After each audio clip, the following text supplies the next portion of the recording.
Hello everyone, welcome to learning twist. तो ये है क्लास 7th एसएसटी का chapter number 1 geographical diversity of India. ठीक है, तो उसके क्वेश्चन आंसर हैं। ये लेसन का एक्सप्लेनेशन जो है वो चैनल पर जा चुका है, लिंक आपको मिल जाएगा उसका डिस्क्रिप्शन बॉक्स में। तो चलिए आज हम इसके क्वेश्चन आंसर शुरू कर लेते हैं। तो क्वेश्चंस को मैं लाइन बाय लाइन एक्सप्लेन करूंगी जिससे आपको अच्छे से समझ में आ जाएगा। बाकी का आप एक्सप्लेनेशन चैप्टर का देख लेना, ठीक है।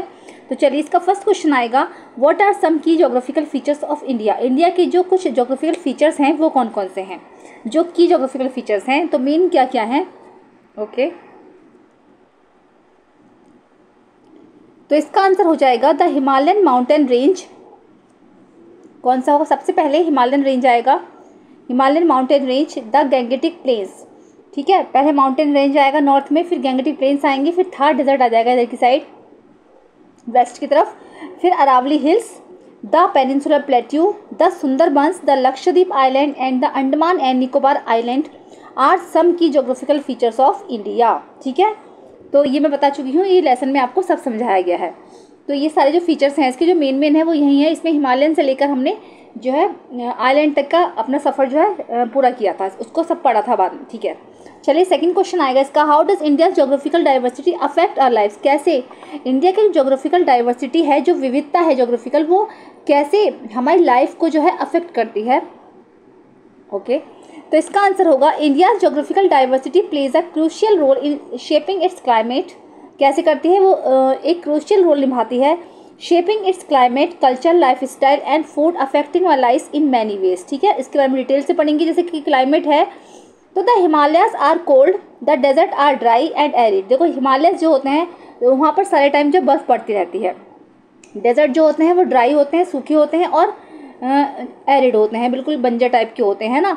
तो while the coastal areas are warm and humid. इसी तरीके से अगर समुद्री तट की बात करें तो वो गर्म और ह्यूमिड होते हैं, वहाँ पर ह्यूमिडिटी ज़्यादा होती है। तो this influences what people wear and how they build their houses. तो ये सब डिपेंड करता है कि मतलब जैसे अगर लोग हिमालय में रह रहे हैं तो वो उस हिसाब से अपने आप को ढालेंगे, अगर डेजर्ट में रह रहे हैं तो वो वहाँ के हिसाब से रहेंगे, कोस्टल एरियाज वाले अपने हिसाब से रहेंगे। तो लोग अलग अलग तरीके से अपने घर बनाते हैं और उस हिसाब से वो वियर करते हैं, उस हिसाब से वो कपड़े पहनते हैं। सेकेंड है food, different food are grown in different regions. अलग अलग रीजन्स में अलग अलग तरीके के फूड ग्रोन होते हैं। जैसे कि rice is common in the south and east, rice जो है वो कॉमन है साउथ और ईस्ट में, while wheat is more common in the north, और नॉर्थ में जो है वो गेहूँ ज़्यादा पॉपुलर है ना। तो सब अलग अलग तरीके के इसमें फूड होते हैं। क्लोथिंग इन कोल्डर रीजन्स लाइक कश्मीर, जैसे कि अगर हम कोल्डर रीजन में चले जाएँ, ठंडे एरिया में चले जाएँ, तो जैसे कि कश्मीर है तो पीपल वियर वुलन क्लॉथ, वहाँ के जो लोग हैं वो वुलन क्लॉथ पहनते हैं। Whereas in the south, और अगर इस तरीके से हम साउथ में चले जाएँ तो people wear light cotton cloth, तो वहाँ के जो लोग हैं हल्के कॉटन के कपड़े पहनते हैं क्योंकि वहाँ गर्मी पड़ती है। Life style, people living in deserts, mountains और coastal areas have different jobs. जैसे कि लोग डेजर्ट में रहते हैं, माउंटेन्स में रहते हैं या फिर कोस्टल एरियाज में रहते हैं तो उनके अलग अलग जॉब्स होती हैं, ट्रेडिशंस उनके अलग होते हैं, and ways of life suited to their environment, और वो उस तरीके से अपने एनवायरनमेंट के हिसाब से अपने आप को जो है ढाल लेते हैं, उस तरीके से वो अपना जीवन व्यतीत करते हैं कि जो उनको सूट करे। ठीक है, चलिए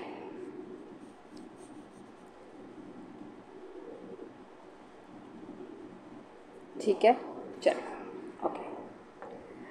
नेक्स्ट क्वेश्चन आएगा, what in your opinion are 2 important geographical features of India. आपके हिसाब से कि कौन कौन से 2 इम्पॉर्टेंट ज्योग्राफिकल फीचर्स हैं भारत में, why do you think they are important, और आप क्या सोचते हो कि वो इम्पोर्टेंट क्यों है। तो सबसे पहले आएगा Himalayas, the Himalayas and the Gangetic plains. ठीक है, 2 हैं जो मेन फीचर्स हैं ज्योग्राफिकल इंडिया के हिसाब से, गैंगेटिक प्लेन्स और हिमालयाज। तो 2 important geographical features of India, they are important because क्योंकि the Himalayas are known as the water tower of Asia. Himalaya को एशिया का वाटर टावर भी कहा जाता है। As they provide water for drink, क्योंकि इससे जो है पीने के लिए पानी, एग्रीकल्चर कृषि के लिए पानी और इंडस्ट्रियल यूज़ के लिए पानी मिलता है। Connecting the lifes of hundreds of millions of people, जो कि हंड्रेड्स ऑफ मिलियंस जो लोग हैं उनकी लाइफ को कनेक्ट करता है, उससे जुड़ा हुआ है, क्योंकि पानी की सबसे ज़्यादा महत्वपूर्ण भूमिका है हमारी लाइफ में, है ना। तो इसीलिए हिमालय को वाटर टावर ऑफ एशिया भी कहा जाता है। The Gangetic planes have highly fertile soil that supports abundant agriculture. Gangetic plains में क्या है, वहाँ की जो सॉइल है, जो मिट्टी है बहुत ज़्यादा फर्टाइल है, क्योंकि जो नदियाँ हैं अपने साथ बहाकर लाती हैं सिल्ट वगैरह, है ना, गाद वगैरह जो बहाकर लाती हैं तो वो वहीं पर रह जाती है, किनारों पर छोड़ देती हैं, तो जिससे वहाँ की जो धरती है, जो सैंड है वहाँ की बहुत ज़्यादा फर्टाइल हो जाती है।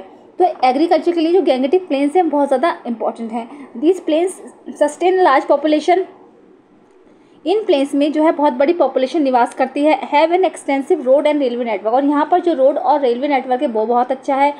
And have long been important centres of travel and trade, और इसलिए ये लंबे समय से जो है ट्रैवल और ट्रेड का, यात्रा और व्यापार का एक बहुत बड़ा साधन है, बहुत बड़ा सेंटर बना हुआ है। ठीक है, चलिए नेक्स्ट क्वेश्चन देखेंगे। What do you think India might have looked like if the Himalayas did not exist? India कैसा होता अगर हमारे यहाँ हिमालय नहीं होता? राइट अ शॉर्ट नोट और sketch a drawing to express your imagination. ठीक है, तो if the Himalayas did not exist, cold winds from central Asia would make the Indian subcontinent much colder. क्या होता है, हिमालय जो है हमारा एक नेचुरल बैरियर की तरह काम करता है, ठंडी हवाओं को आने से रोकता है ना। तो कोल्ड विंड्स फ्रॉम जो सेंट्रल एशिया की तरफ से ठंडी हवाएं आती हैं तो वो इंडियन सबकॉन्टिनेंट में आ जाती हैं और बहुत ज़्यादा ठंडा हो जाता। The Gangetic plains would be less fertile without snow fed rivers, और गैंगेटिक प्लेन्स जो होते हैं वो भी फर्टाइल नहीं होती क्योंकि नदियाँ ही हिमालय से बहकर आती हैं, और वो हिमालय से नदियाँ ही नहीं आती तो उनकी जो है जो लैंड है वो फर्टाइल नहीं हो पाती। The monsoon would be weaker as the Himalayas help trap rain clouds, monsoon जो है वो भी कमज़ोर हो जाता है क्योंकि हिमालय जो है रेन क्लाउड्स को ट्रैप करते हैं।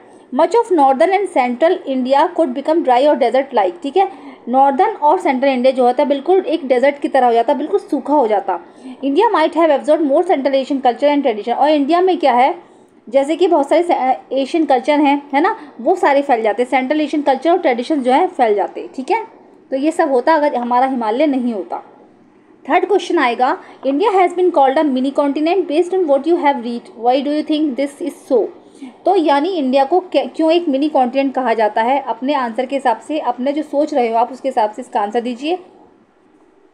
India is called a mini continent because continent, तो इट हैज़ माउंटेन, इसमें माउंटेन्स हैं, प्लेन्स हैं, डेजर्ट्स हैं, प्लेट्यूज हैं, डेंस फॉरेस्ट हैं, लॉन्ग कोस्ट लाइन्स हैं, यानी कि पहाड़ हैं, प्लेन्स हैं, रेगिस्तान हैं, प्लेट्यूज हैं, पठार हैं, घने जंगल हैं और लंबी लंबी कोस्ट लाइन्स हैं, समुद्री तट हैं। India experiences nearly every major climate type, India में हर तरीके की क्लाइमेट होती है जैसे कि आर्कटिक कोल्ड, डेजर्ट ड्राइनेस, मॉनसूनी रेन्स एंड कोस्टल ह्यूमिडिटी। मतलब क्या होता है, ठंड बहुत ज़्यादा होती है, डेजर्ट ड्राइनेस, रेगिस्तान का सूखापन भी होता है, मॉनसून की बारिश भी होती है और कोस्टल ह्यूमिडिटी और समुद्री तट की ह्यूमिडिटी भी मिलती है। इंडिया हैज़ ओवर 1600 लैंग्वेजेस, इसमें जो है 1600 लैंग्वेजेस, डाइवर्स ट्रेडिशंस, अलग तरीके की परंपराएं, festivals, food, clothing and art forms across region. इस रीजन में बहुत सारी तरीके की विविधताएं देखने को मिलती है, इसीलिए इसको मिनी कॉन्टिनेंट कहा जाता है। चलिए फोर्थ क्वेश्चन आएगा, follow one of India's big rivers from where it starts to where it meets the ocean. किसी इंडिया की बड़ी रिवर का बताइए, कौन कौन सी रिवर हैं इंडिया की बड़ी बड़ी जो कहाँ से स्टार्ट होती हैं और कहाँ पर जाकर सब वो समुद्र में मिलती हैं। What are the different ways in which people might utilise this river along its journey, और कैसे लोग इसकी जर्नी को यूटिलाइज करते हैं। Discuss in groups in your class, अपने क्लास में जो है ये डिस्कस कीजिए। Ganga, the Ganga and how people use it along its journey, the Ganga mountains है ना, उत्तराखंड में है ये। The river provides fresh water, hydroelectric power and has sacred sites like Gangotri and Haridwar for pilgrims and tourist. Ganga जो है उत्तराखंड से निकलती है, हमें फ्रेश वाटर प्रोवाइड कराती है, हाइड्रोइलेक्ट्रिक पावर बिजली भी इससे बनाई जाती है, and has sacred sites like Gangotri and Haridwar, बहुत सारे तीर्थयात्रियों के लिए एक आकर्षण का केंद्र भी बनी हुई है, जैसे कि गंगोत्री और हरिद्वार बहुत सारे लोग जाते हैं, तो गंगा नदी वहाँ पर है, निकलती है, तो इसीलिए लोगों के आकर्षण का ये केंद्र बनी हुई है। प्लेन्स, अगर प्लेन्स की बात कर लें यूपी बिहार में, तो इट सपोर्ट्स इरिगेशन, यहाँ पर जो है इरिगेशन मिलता है, फिशिंग होता है, and major religious cities like Varanasi and Prayagraj, और यहाँ पर बड़े बड़े धार्मिक शहर भी हैं जैसे कि वाराणसी एंड प्रयागराज। थर्ड है डेल्टा, वेस्ट बंगाल में डेल्टा बनाती है। The river is use for transport, यहाँ पर ये ट्रांसपोर्ट के लिए यूज़ की जाती है, फिश के लिए यूज़ की जाती है, crab farming and supports wild life in the Sundarbans, और सुंदरबंस की वाइल्ड लाइफ के लिए सपोर्ट सिस्टम तैयार करती हैं। ठीक है, फिफ्थ क्वेश्चन आएगा, why is the southern part of India refer to as a peninsular plateau, India के साउदर्न पार्ट को क्यों एक पेनिनसुलर प्लेट्यू की तरह रेफर किया जाता है। A peninsula is a piece of land surrounded by water on three sides, peninsula वो होता है जो तीनों साइड से समुद्र से घिरा रहता है, बता चुकी हूँ मैं कई बार, आप चैप्टर देखना समझ में आएगा। Since the southern part of India surrounded by water on the all three sides by the Arabian sea, जो इसका साउदर्न पार्ट है इंडिया का वो तो अरेबियन सी से घिरा हुआ है तीनों साइड से। The bay of Bengal and the Indian ocean is called a peninsular plateau, इसीलिए Arabian sea, bay of Bengal और इंडियन ओशन को मिलाकर पेनिनसुलर प्लेट्यू बढ़ जाता है। ठीक है, इस तरीके से है ना, तो यहाँ पर है आपका अरेबियन सी, यहाँ पर है बे ऑफ बंगाल, यहाँ पर है आपका इंडियन ओशन। ये है, तो तीनों साइड से समुद्र से घिरा होने का इसको ये पेनिनसुलर प्लेट्यू बोला जाता है। ठीक है, 6 क्वेश्चन आएगा, which UNESCO heritage site mention in this chapter did you find more interesting. आपको यूनेस्को ने कौन सी हेरिटेज साइट जो है इस चैप्टर में मेंशन की गई है और कौन सी आपको सबसे ज़्यादा इंटरेस्टिंग लगी। Write a short paragraph to describe what about its is interesting. इसके ऊपर एक शॉर्ट नोट लिखिए कैसे आपको इंटरेस्टिंग लगी। तो देखो, the most interesting UNESCO world heritage site mention in this chapter is Sundarban national park. कौन सी है सबसे ज़्यादा? सुंदरबन नेशनल पार्क, जिसको कि यूनेस्को ने एक वर्ल्ड की हेरिटेज साइट घोषित किया है। ठीक है, तो it is the largest mangrove forest in the world and home to the royal Bengal tiger. ये जो है सबसे बड़ा मैंग्रोव फॉरेस्ट है संसार का और इसमें रॉयल बंगाल टाइगर का ये घर भी है, यहाँ पर रहते हैं बहुत सारे। It is located in the delta of the Ganga and Brahmaputra. ये गंगा ब्रह्मपुत्र के डेल्टा पर लोकेटेड है। The area has a rich and mysterious landscape due to its unique mix of river, sea and land. इस एरिया में बहुत ज़्यादा जो है मिस्टीरियस लैंडस्केप हैं। क्यों है? क्योंकि वहाँ पर नदियाँ हैं, समुद्र हैं और जो लैंड है वहाँ की, इसकी वजह से जो यहाँ पर बहुत सुंदर सुंदर लैंडस्केप बनते हैं। About half of its lies in India while the rest in the Bangladesh. आधा पार्ट जो है इसका इंडिया में पड़ता है और बाकी का जो है रेस्ट जो है बांग्लादेश में पड़ता है। ठीक है, किसका पड़ता है? सुंदरबन डेल्टा का। 7th क्वेश्चन आएगा, look at the 2 maps of India physical as well as political given at the end of this book. इस बुक के एंड में जो मैप दे रखे हैं पॉलिटिकल और फिजिकल, उनको पढ़िए। Identify the place you are at now. उस प्लेस को आइडेंटिफाई की जहाँ पर अब आप रहते हो। Which physical features of India would you use to describe its location. ठीक है, अपनी लोकेशन के हिसाब से आप कहाँ रहते हो उसके हिसाब से उसका फिजिकल फीचर्स बताइए कि आप कहाँ रह रहे हो। आप माउंटेन्स में हो, आप प्लेन में हो, आप डेजर्ट में हो, आप समुद्री तट के आसपास हो, कहाँ पर हो। ठीक है, तो पंजाब का है। It is located in the northern place of India. This region has flat fertile and land form by the Sutlej, Beas and Ravi rivers making its ideal for agriculture. इस तरीके से आप बता सकते हो। अगर पंजाब में हो तो नॉर्दर्न प्लेस में पड़ता है ये, है ना। ये फ्लैट है, बिल्कुल फर्टाइल है यहाँ की लैंड और इसमें कौन कौन सी नदियाँ? सतलज, ब्यास और रावी रिवर्स हैं जो कि कृषि के लिए बहुत ज़्यादा महत्वपूर्ण है। और अगर महाराष्ट्र में है तो it lies in the Deccan plateau. This region has a mix of flat land, hills, rivers and rich natural resources. The black soil here is ideal for growing cotton. और यहाँ पर जो पाई जाने वाली काली मिट्टी होती है वो कॉटन की ग्रोइंग के लिए बहुत ज़्यादा इंपॉर्टेंट है। तो इस तरीके से आप बता सकते हो कि आप कहाँ रहते हो। ठीक है, food preservation techniques differ from place to place across India. Food preservation जो टेक्निक है वो इंडिया में प्लेस टू प्लेस डिफर होती हैं। तो they are adapted to local conditions. तो वो वहाँ की लोकल कंडीशन के हिसाब से अडेप्टेड की जाती है। तो do a class project gather different methods of preserving food, hint drying vegetables when they are in season for use during off the off season. ठीक है, तो जैसे some food preservation techniques found in India, जैसे लद्दाख में क्या करा जाता है? लद्दाख में ड्राइंग और फ्रीजिंग की जाती है। पंजाब और नॉर्थ इंडिया में सन ड्राइंग, सूरज में सुखाई जाती है। राजस्थान में picking on in oils spices, ठीक है, तेल में लगाकर रखी जाती हैं, मसाले लगाए जाते हैं। महाराष्ट्र में सॉल्टिंग एंड ड्राइंग, नमक लगाकर रखा जाता है और सुखाया जाता है उनको। केरला में स्मोकिंग एंड सॉल्टिंग, ठीक है। आसाम में नॉर्थ ईस्ट में फर्मेंटेशन किया जाता है उनका। गुजरात में प्रिजर्विंग इन शुगर, है ना, शुगर और जैगरी में प्रिजर्व किया जाता है। चलिए क्वेश्चन नंबर 9 है इसका, despite having such different regions, जैसे कि कुछ रीजन्स हैं जैसे माउंटेन्स हो गया, डेजर्ट हो गया, plains, coast, India remains one country. How do you think our geography has helped unite people. तो आप कैसे बताते हो कि जो इस रीजन में जो लोग रहते हैं कैसे ज्योग्राफी हमारी इसकी हेल्प करेगी। तो देखो रिवर्स क्या होती हैं, रिवर्स करती हैं like the Ganga and Godavari flow across many states connecting people through water resources, religious practices and trade routes. नदियों से क्या होता है, नदियों में जैसे गंगा और गोदावरी हैं तो बहुत सारे लोगों की वो धार्मिक आस्था का प्रतीक भी हैं।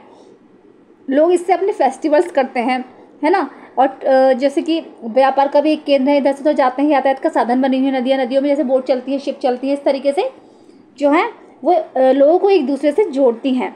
The northern plains with large population have been centres of kingdom, trade and culture. ऐसे ही नॉर्दर्न प्लेन्स हैं जो कि बहुत बड़ी इसमें जनसंख्या निवास करती है, जो कि सेंटर हैं किंगडम, राज्य, व्यापार और कल्चर का हमारे। इंडियाज़ बिग कोस्ट हेल्प सी ट्रेड। इंडिया की जो लंबे लंबे कोस्ट हैं, समुद्री तट हैं, वो उससे क्या होता है, उनसे सी ट्रेड में मदद मिलती है, समुद्री व्यापार किया जा सकता है। With ports like Mumbai and Chennai becoming major trade centre, जैसे कि मुंबई और चेन्नई जो है मेजर ट्रेडिंग सेंटर्स हैं। यहाँ से बहुत बड़ी मात्रा में जो है सामान का एक्सपोर्ट इम्पोर्ट होता है ना। ऐसे ही passes like the Khyber pass brought traders and travellers from central Asia, है ना। सेंट्रल एशिया से जो ट्रेवलर्स होते हैं वो जो जाते हैं खाइबर पास, ठीक है, व्यापारी जाते हैं सामान खरीदने के लिए। The monsoon is important for farming across India creating a shared way of life. इस तरीके से मानसून बहुत ज़्यादा इंपॉर्टेंट है जो कि हमारी खेती के लिए बहुत ज़्यादा इंपॉर्टेंट है, कि वो जो है ज़िंदगी जीने का एक नया तरीका बनाते हैं, क्योंकि भाई देखो मानसून नहीं होंगे तो फसलें नहीं होंगी, फसलें नहीं होंगी तो आदमी खाएगा क्या। इस तरीके से the monsoon is important for farming across India creating a shared way of life. Okay, चलिए लास्ट क्वेश्चन था ये। मैंने सारे जो है लाइन बाय लाइन एक्सप्लेन कर दिए हैं, कैसे लगे हैं। अगर पसंद आए इनको लाइक ज़रूर कीजिएगा। आप लोग लाइक नहीं करते हो, आप लोग लाइक करोगे तो इससे मुझे अच्छा लगेगा और मैं चैनल पे अच्छा से अच्छा काम कर सकूँगी। प्लीज़ लाइक कीजिएगा और अगर मेरे चैनल में फर्स्ट टाइम विजिट करें तो प्लीज़ सब्सक्राइब कीजिएगा, साथ में बेल आइकन भी प्रेस कीजिएगा। मिलते हैं नेक्स्ट वीडियो में। Thank you so much.